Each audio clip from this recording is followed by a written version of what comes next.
खोसा साहब, ये इक़्तिसादी सूरत हाल जो है ये बहुत परेशान कुन है। जीडीपी बैठ गई है, इंडस्ट्री नेगेटिव ग्रोथ में, एक्सपोर्ट नेगेटिव ग्रोथ में, टैक्स रेवेन्यू में 500 अरब की शॉर्टफॉल है, और हमने लोगों को 1 करोड़ जॉब्स भी देनी है, पावर्टी भी ख़त्म करनी है, पाकिस्तान को तरक्की याफ्ता मुल्क भी, फलाही रियासत भी बनाना है। ये सारा कुछ कैसे अचीव होगा? थैंक यू मलिक साहब। मैं आपके दोनों शुरका की बातें सुन रहा था, और अफसोस इस चीज़ का होता है कि हम अपनी अपनी साइड को डिफेंड करने में जो हकायक हैं उसको बिल्कुल पीछे छोड़ देते हैं। यूसी 4-4.5 साल इस हुकूमत के आने से पहले हम हर तरह की उस वक्त की हुकूमत की जो बेकायदगियाँ थी या उसके नकायस से वो सुनते रहे, जलसों में, जलूसों में, कंटेनर पे, आगे पीछे, और साथ साथ पे towards the end of that regime हम ये भी सुनते रहे कि हम ये करेंगे अगर हमें हुकूमत मिल गई, हम वो करेंगे हमें हुकूमत मिल गई, दूध की नहरें बहनी शुरू हो जाएंगी, पूरी दुनिया से इन्वेस्टमेंट पाकिस्तान के अंदर आनी शुरू हो जाएगी। वो आज तक तो 9 महीने 10 महीने में हमने देखा नहीं होते।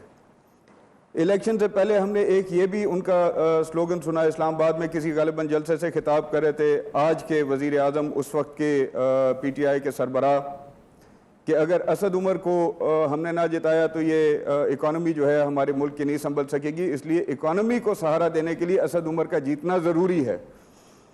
फिर इन्हीं 9 महीनों के अंदर हमने देखा कि जिसके ऊपर उनका इतना इन्हिसार था वही उनका फाइनेंस मिनिस्टर जो है किस तरह से निकाला गया, ये आपके हमारे सामने है।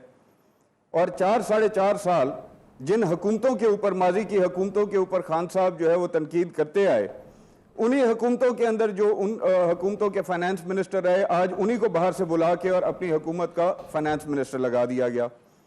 अब जो आपके चोरों और डाकुओं की हुकूमत का फाइनेंस मिनिस्टर, सर, चोरों और डाकुओं की हुकूमत का फाइनेंस मिनिस्टर, क्योंकि वो तो यही कहते थे ना कि चोर और डाकू। कर रहा हूं ना जी, वैसे आप मानते कि नहीं मानते? 4-4.5 साल जो तकरीरें होती रही सड़कों, फाइनेंस मिनिस्टर के हालात तो अच्छे नहीं थे, आपने लगाया कैसे ये नहीं समझ आया मुझे। तनकीद होती रही ना, मोस्ट इनकॉम्पिटेंट फाइनेंस मिनिस्टर थे वो, और आपने उनको चुन के लगाया। फाइनेंस मिनिस्टर को जो है ला के और आज जो है आपने अपनी हुकूमत का फाइनेंस मिनिस्टर बना के बिठा दिया है। ये तो स्टेट बैंक की तरफ से मकसद है सर। ये वैसे इनकी देखें, इनका क्रेडिट दें तहरीक इंसाफ वालों को। पाकिस्तान की हिस्ट्री में, पाकिस्तान की हिस्ट्री में शायद सबसे ज्यादा जिन्होंने पाकिस्तान के इक्तिसादी मामलात को दुश्वार गुजार बनाया था, उनका नाम हफीज शेख था, और उनको ढूंढ के ला के इन्होंने दोबारा फाइनेंस मिनिस्टर लगाया। ये भी इनको शाबाशी देनी चाहिए। यकीनन, बिल्कुल इनको क्रेडिट जाता है जी ये। और आगे जो हालात हम लोगों के लिए आने वाले हैं, हम लोगों से मुराद तमाम पाकिस्तानियों के लिए आने वाले हैं, उनका जो है कुछ तजिया फाइनेंस मिनिस्टर साहब ने अपनी आखिरी जो प्रेस कॉन्फ्रेंस की थी हट जाने के बाद, उसमें उन्होंने खुद कर दिया था।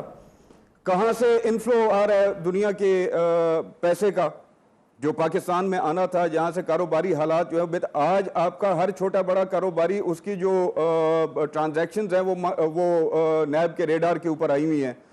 लिटरली इस वक्त की सूरत हाल ये है कि आपके कारोबार बिल्कुल के बिल्कुल ठप हो चुके हैं। ऑटो इंडस्ट्री है, ठप है, कोई छोटा कारोबार है, ठप है, टेक्सटाइल है, ठप है।